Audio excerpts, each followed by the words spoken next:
Hello my dear student, कैसे हो भाई आप सभी लोग। मैं उम्मीद करता हूँ आप सभी लोग बिल्कुल ठीक और स्वस्थ होंगे। तो बेटा लो मैं ले आके आ गया हूँ आप सभी बच्चों के लिए एक ज़बरदस्त वीडियो केमिस्ट्री की। पिछले 15 सालों में केमिस्ट्री में कार्बन और कंपाउंड से रिलेटेड जितने भी प्रश्न पूछे गए उन सभी प्रश्न पत्रों को मैं लेकर के आया हूँ और ये सारे के सारे क्वेश्चन बार बार आप लोगों के एग्जाम में रिपीट होते हैं। तो इसलिए इन क्वेश्चनों को एक भी आप मत छोड़ना, इनको एक बार आप अच्छे तरीके से पढ़ लेना। तो कार्बन और कंपाउंड से जितने भी आपके प्रश्न आ जाएंगे वो मैं गारंटी लेता हूं कि आपके पूरे के पूरे हो जाएंगे। तो चलिए हम बिना समय गवाए हम स्टार्ट कर देते हैं अपनी इस क्लास की। बट यदि आपको वीडियो अच्छी लगे तो आप दोस्तों के पास शेयर करना, चैनल को सब्सक्राइब करना और बेल आइकन के बटन को दबा दीजिएगा। चलिए सबसे पहला प्रश्न आप लोगों को यहाँ दिखाई दे रहा होगा, how many milligrams in 1 carat of diamond. ये कहता है कि हीरे के 1 मिलीग्राम में 1 mg यदि हम डायमंड की बात करते हैं तो उसमें कितना होता है। तो ये आपको याद रखना है 200 मिलीग्राम होता है। और ये बार बार क्वेश्चन पूछा गया एग्जाम के अंदर कि 1 कैरेट में how many milligram in 1 carat. 1 carat में यदि आपसे पूछा जाए कितना मिलीग्राम होता है तब आप बड़ी आसानी से उसका जवाब दे देना। ठीक है, एक छोटी सी बात और बताना चाहूँगा मैं आपको कि जनरली जब आप कैरेट का नाम सुनते हो, जनरली जब भी आप कैरेट का नाम सुनते हो तो आप सभी को सोने का नाम याद आता होगा। तो मैं आपको बता दूं कि 1 कैरेट जो सोना होता है वो प्योर यदि हम माने तो याद रखना कैरेट का मतलब होता है सोने के अंदर हम कुछ मटेरियल को मिलाते हैं सोने को हार्ड बनाने के लिए। तो सोने में हम तांबे की मिलावट करते हैं, बट जब हम यहाँ बात करेंगे किसकी, डायमंड की, हीरे की, तो उस हीरे की प्योरिटी उसके वजन से मापी जाती है। तो हमारा हीरा जो है वो 1 कैरेट का तब माना जाएगा जब उसका वजन 200 मिलीग्राम होगा। चलिए आगे प्रश्न की तरफ बढ़ जाते हैं। अगला क्वेश्चन है, which gas is responsible for the swelling of bread.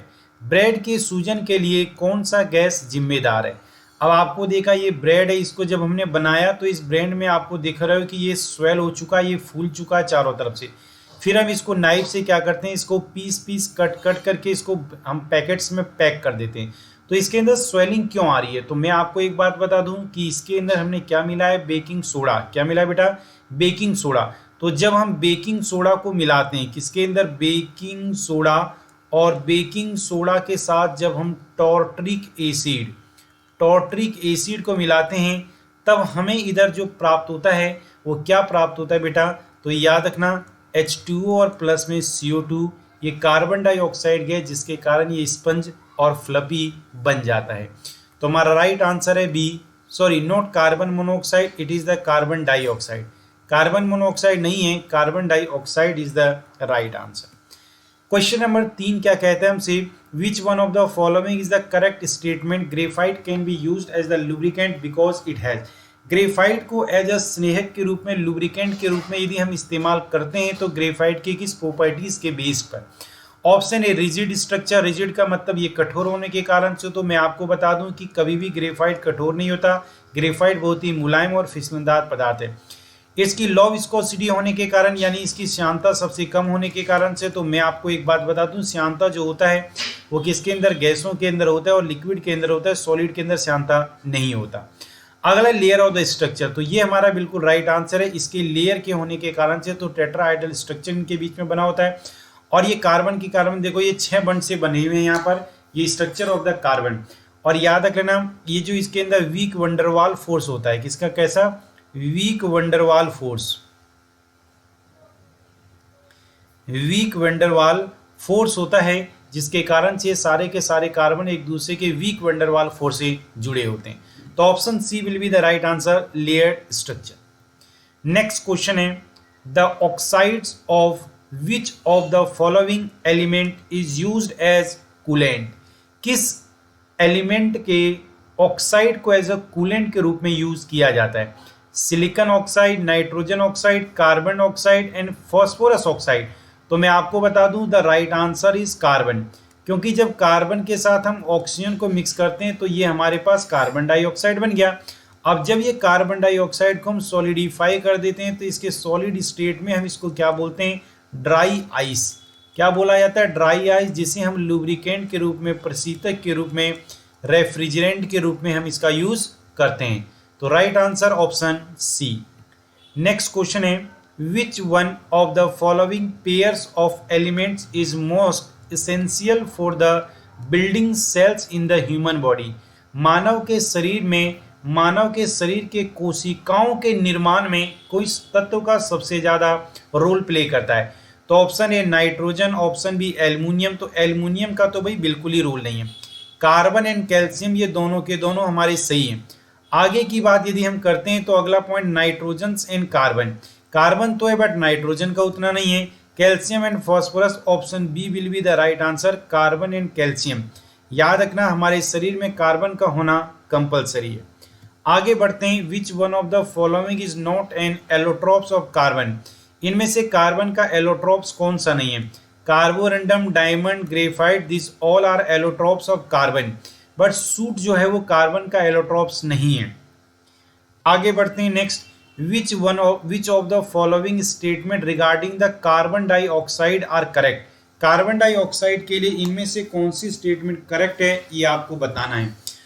पहला दिया गया है, यह चूने पर पानी की क्रिया द्वारा बड़े पैमाने पर प्राप्त किया जाता है। अब आपको मैं बता दूं कि ये है हमारे पास चूना CaO, और जब इसके अंदर हम क्या करते हैं, किसकी रिएक्शन करा देते हैं, H2O की रिएक्शन करा देते हैं, तब हमारा ये क्या बन जाता है, CaOH होल ट्वाइस। यानी इसके अंदर से याद रखना कार्बन डाइऑक्साइड की फॉर्मेशन नहीं होती है, तो ये स्टेटमेंट गलत है। In the solid form it can be used as refrigerant, this is the right statement. तो इसका सेकंड स्टेटमेंट सही है, तो B will be the right answer, only 2। Vinegar is a trades name of. Vinegar को as a industrial के रूप में हम किस नाम से जानते हैं, एसिटिक एसिड। एसिटिक एसिड क्या बोलते हैं इसे, एसिटिक एसिड। यदि इसके केमिकल नाम आपसे पूछा जाए, रासायनिक नाम यदि आपसे पूछा जाए, तो आप बताना इथेनोइक एसिड, इथेनोइक एसिड। और इस इथेनोइक एसिड के 5 से 8% के सॉल्यूशन को विनेगर, सिरका कहते हैं। तो राइट आंसर एसिटिक एसिड। आगे बढ़ते हैं, question number 9, consider the following statement regarding the diamond. अब डायमंड से रिलेटेड इनमें से कौन सी स्टेटमेंट सही है। It is an allotropes of silicon. क्या डायमंड सिलिकन का एलोट्रोप्स है, no, it is the allotropes of carbon. It is a bad conductor of heat and electricity, this is the right. याद रखना, ग्रेफाइट की बात की जाए तो graphite is the good conductor of heat and electricity, but diamond is the bad conductor of heat and electricity due to its tetrahedral structure. ये जो covalent 3D structures के फॉर्म में होता है, इसीलिए ये कभी भी इलेक्ट्रिसिटी को कंडक्ट नहीं करता, because it has no free electron. इसके अंदर इलेक्ट्रॉन मुक्त नहीं होते हैं। It is the hardest substance, right. It burns to produce carbon dioxide, right. Option 2, 3 and 4, option B will be the right answer. आगे बढ़ते हैं, question number 10, the major combustible component of the gobar gas is. ये कह रहा है गोबर gas में major combustible component कौन सा है, मीथेन, कार्बन डाइऑक्साइड, हाइड्रोजन या प्रोपेन। हाइड्रोजन या प्रोपेन। कंबस्टिबल का मतलब बेटा सबसे अधिक ज्वलनशील। तो आपको मैं बता दूं, यदि हम गोबर गैस की बात करते हैं तो गोबर गैस में हाइड्रोजन नहीं होता। अलग बात है कि हाइड्रोजन सल्फाइड होता है। आपने देखा होगा इसके अंदर CH4 मिलेगा आपको, CO2 मिलेगा आपको और H2S मिलेगा, बट मेन कंपोनेंट में क्या होता है बेटा, तो याद रखना CH4 methane. Option A will be the right answer. आगे बढ़ते हैं, नेक्स्ट ड्राई आइस। देखो यहां पर एक बिल्कुल आपको डायग्राम सा दिखाई दे रहा है कि जैसे ही हम ड्राई आइस को पानी के अंदर डालते हैं तो इसके अंदर से गैस में ये कन्वर्ट हो जाता है। अब आपको पता है dry ice is a sublimated material. जैसे ही सब्लिमेशन मटेरियल में किसी सॉलिड को हम गर्म करते हैं तो solid is direct converted into gas without under going into liquid state. तो इसका प्रयोग किया जाता है स्वर्ग बनाने के लिए। क्या आपने मूवी वगैरह देखा होगा तो मूवी में जो स्वर्ग बनाया जाता है, चारों तरफ जो परियां उड़ रही होती है, उसके चारों तरफ स्वर्ग के निर्माण के लिए इस सॉलिड CO2 का प्रयोग किया जाता है। ठीक है बेटा, आगे बढ़ते हैं। क्वेश्चन ये कह रहा है क्या, इसे पढ़ते हैं। सूखी बर्फ का उपयोग वाष्पशील कार्बनिक सॉल्वेंट्स के रूप में मिलाकर के प्रयोगशाला में शीत स्नान करने के लिए किया जाता है। निम्नलिखित में से शुष्क बर्फ रूप को पहचानिए। अब शुष्क बर्फ क्या होता है, तो शुष्क बर्फ क्या गैसेज स्टेट है? बिल्कुल नहीं। लिक्विड है? बिल्कुल नहीं। Solid form of carbon dioxide, solid CO2। Diamond is a good conductor? No, diamond is a non conductor and soft. Non conductor तो है बट ये सॉफ्ट नहीं है। Non conductor and hard, this is the right. Diamond is the bad conductor and it is the hardest material. आगे बढ़ते हैं। Question number 12, following the statement are made in the connection with the carbon dioxide. आपको बताना है carbon dioxide के संबंध में इनमें से कौन सी स्टेटमेंट सही और कौन सी गलत है। CO2 is a poisonous gas, बिल्कुल नहीं। CO2 carbon dioxide poisonous gas नहीं है। CO2 is an acidic oxide, एक अम्लीय ऑक्साइड है। CO2 जो है वो एक अम्लीय ऑक्साइड है, तो बेटा ये बिल्कुल सही है। CO2 turns lime water, CO2 चूने के पानी को दूधिया कर देता है, ये भी बिल्कुल सही है। तो ऑप्शन बी सही होगा, 2 और 3। Next question, vinegar is produce from. Vinegar को किस रूप में प्रोड्यूस किया जाता है, तो इथेनोइक एसिड। अभी थोड़ी देर पहले मैंने इसका एक दूसरे फॉर्म में बताया था। तो ये गलत, ये गलत, ये गलत। Option A will be the right answer. आगे बढ़ जाते हैं। Next question number 15। अब क्वेश्चन नंबर 15 को यदि हम देखें ध्यान से, तो क्वेश्चन नंबर 15 में हमें क्या दिखाई दे रहा है।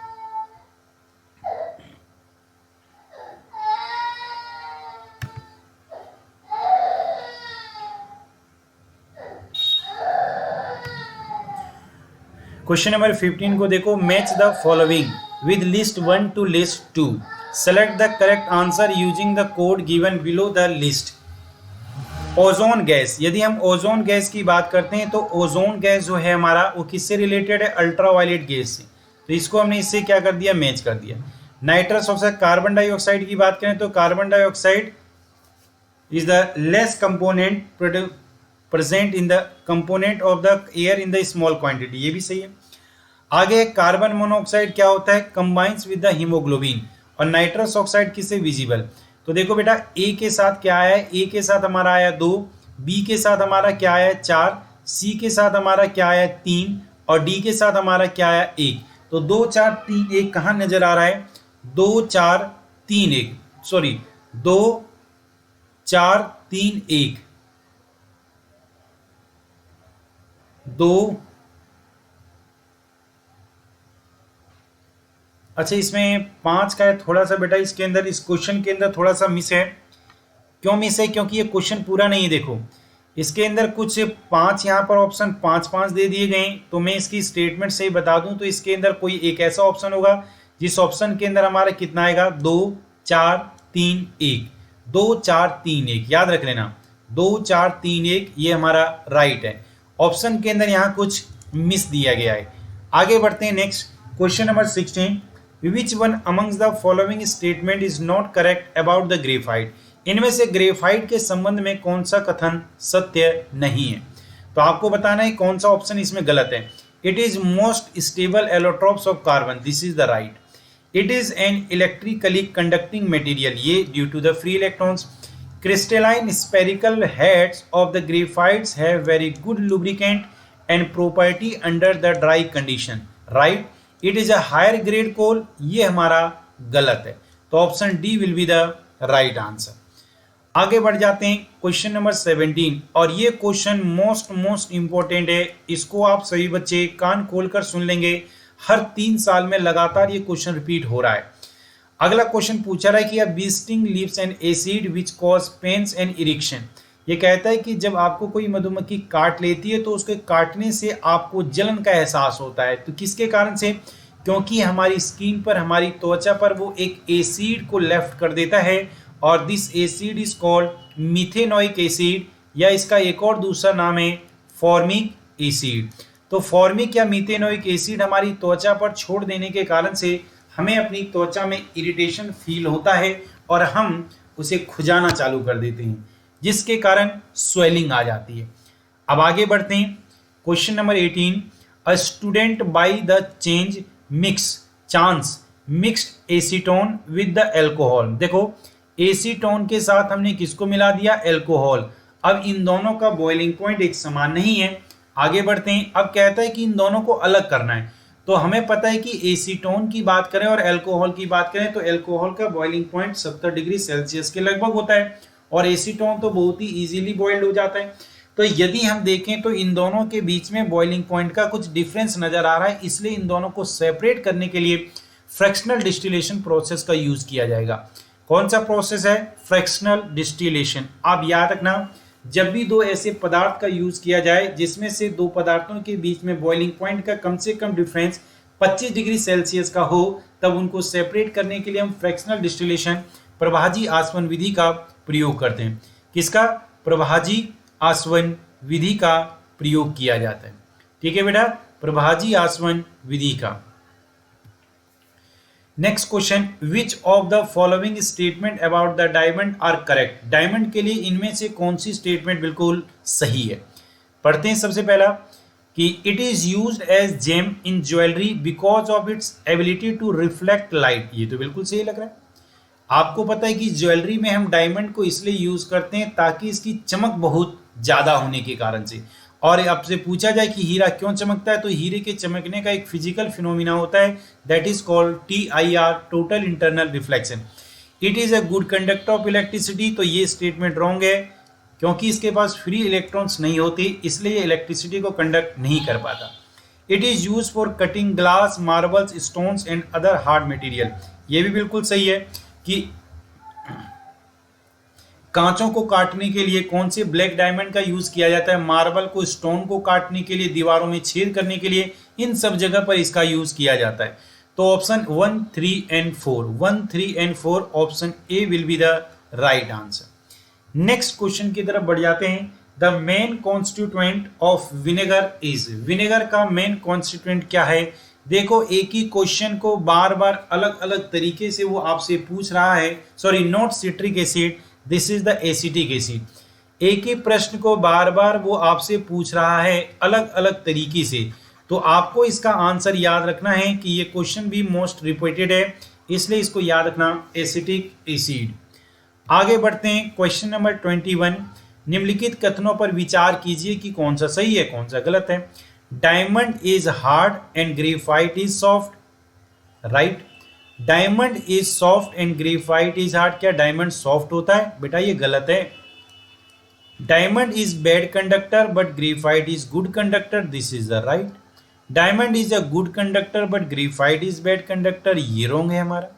तो option 1 and 3 option A will be the right answer. Next question की तरफ बढ़ जाते हैं। The purest form of carbon is.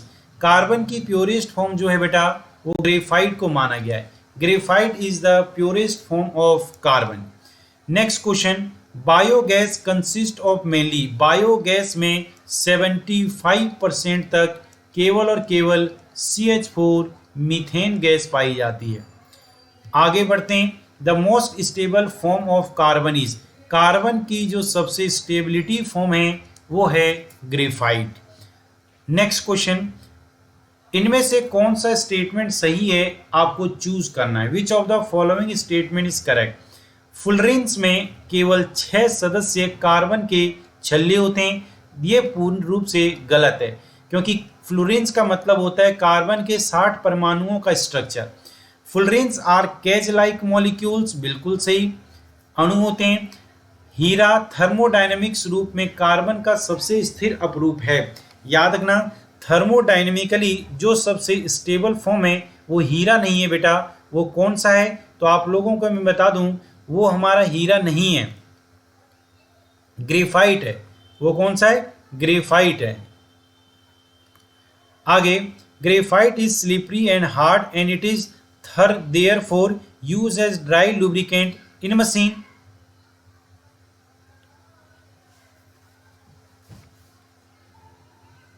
In machine graphite is slippery, सही, एंड हार्ड, ये गलत है बेटा। ग्रेफाइट स्लिपरी तो है बट ग्रेफाइट हार्ड नहीं है, इसलिए ये भी गलत, ये भी गलत, ये भी गलत। Option B will be the right answer. आगे चलते हैं question number 26। Why is graphite used as electrolyte cell.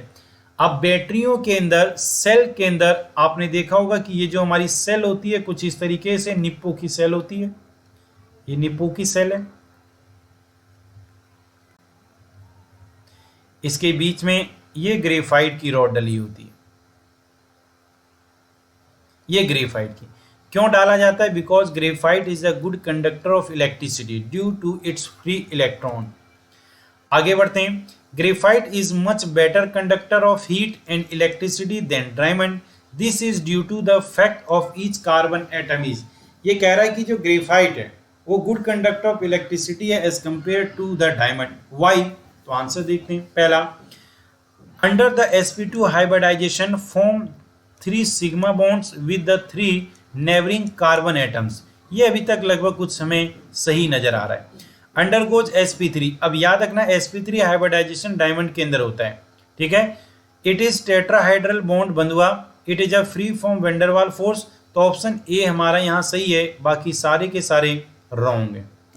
आगे बढ़ते हैं बेटा। मैं उम्मीद करता हूँ कि आपको चीज़ें अच्छी तरीके से समझ में आ रही होगी। फिर भी यदि किसी को कोई डाउट हो तो आप कमेंट करके जरूर बताएंगे। आप कमेंट नहीं करते हो, मुझे ये अच्छा नहीं लगता। कमेंट जरूर करेंगे।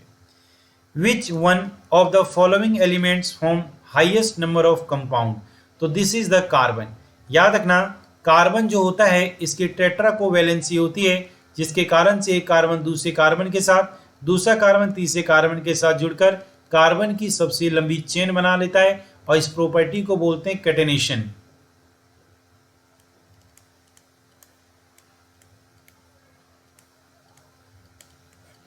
इसको बोलते हैं catenation, श्रृंखलन।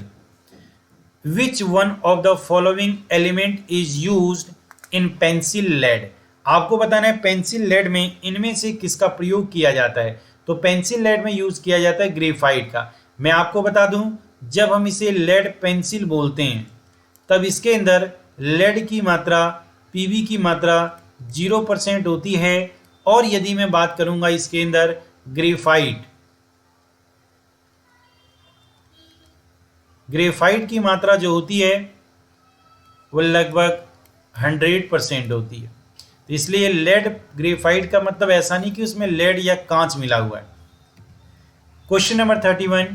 How much CO2 is produce on heating 1 kg of carbon. ये कह रहा है हमारे पास कार्बन है, 1 किलोग्राम कार्बन को जब हमने हीट किया, उसको जलाया, तो जलाने के बाद ये क्या बन जाएगा? CO2। अब आपको पता है कि कार्बन का जो यहाँ वजन होगा वो कितना होगा बेटा? 12। अब 12 ग्राम को जब आपने जलाया, कितने ग्राम को? 12 kg को। 12 kg कार्बन को जब जलाया है तो कितने kg CO2 मिले? 44 kg हमें CO2 प्राप्त हुआ है। तो यदि मैं पूछूं 1 kg यदि मैं कार्बन को जलाऊं, 1 kg कार्बन को जलाऊं तो कितना मिलेगा? 44/12। डिवाइड करेंगे, 4 एकम 4, 4 एकम 4, 4 तिया 12। It means 11/3 kg, 11/3 kg। Next question. How is carbon black obtain. Carbon black को कैसे प्राप्त किया जाता है? On heating would eight high temperature in absence of air. देखो जब एब्सेंस ऑफ एयर में जलाएंगे तो कार्बन ब्लैक नहीं मिलेगा, में कोल मिलेगा, कोयला।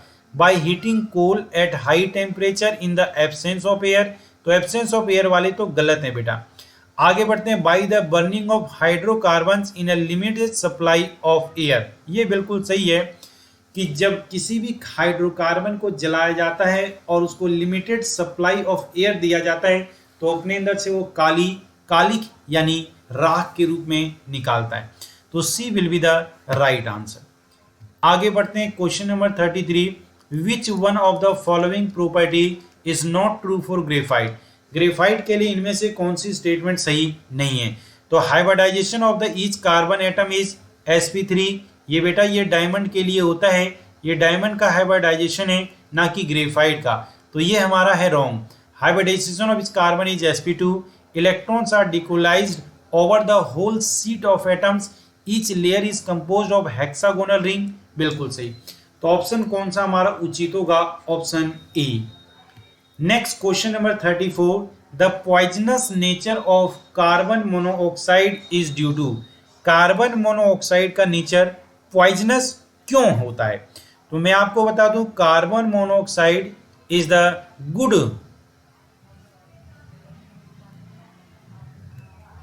easily dissolve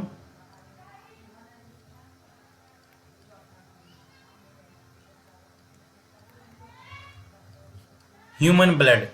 तो याद रखना, insolubility of water, ability to form a complex with hemoglobin, बिल्कुल सही है। कॉम्प्लेक्स हीमोग्लोबिन के साथ ये बहुत ही कॉम्प्लेक्स की फॉर्मेशन करता है, जिसके कारण से ये एक एज ए पॉइजनस के रूप में जाना जाता है। याद रखना, इसको हम साइलेंट किलर गैस भी कहते हैं, इसे हम silent killer gas,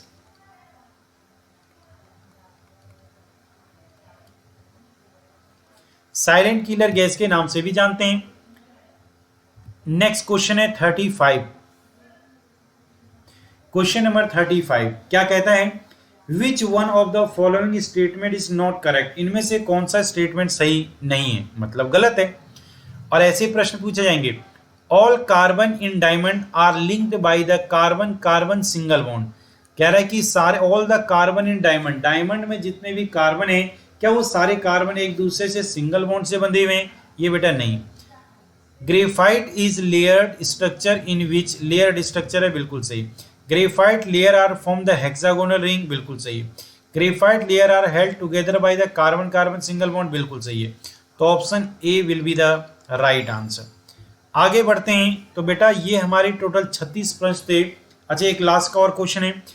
which one of the following will not produce carbon dioxide on reacting with the aqueous solution of hydrochloric acid. ये कहता है हाइड्रोक्लोरिक एसिड के साथ इनमें से कौन सा ऐसा कंपाउंड है जो कार्बन डाइऑक्साइड की फॉर्मेशन नहीं करेगा। तो बेटा अभी मैं आपको एक बात बता दूं कि यदि मैं बात करूं लाइमस्टोन, ये CaCO3 है, ये है CaO, और ये भी CaCO3 है, और ये भी CaCO3 है।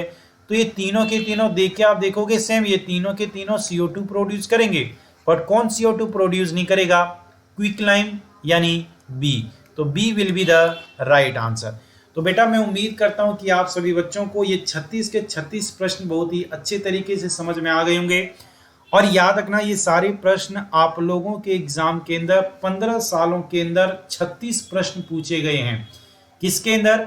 एनडीए के अंदर 36 प्रश्न ये 10 से 15 सालों के अंदर पूछे गए। इन प्रश्नों के बार बार रिपीट होने की पॉसिबिलिटी है। तो मैं आप सभी लोगों से यही एक बात बताऊंगा कि इन पूरे के पूरे 36 प्रश्न को एक बार अच्छे तरीके से जरूर पढ़ लें एग्जाम में जाने से पहले। इसके आगे और क्लास में आप लोगों को अच्छे तरीके से प्रोवाइड कराते रहूंगा, उसके लिए टेंशन लेने की आपको कोई जरूरत नहीं है। तो आज के लिए सभी बच्चों को Jai Hind, bye bye, take care, अपना ध्यान रखें और पढ़ते रहें बिल्कुल अच्छे तरीके से।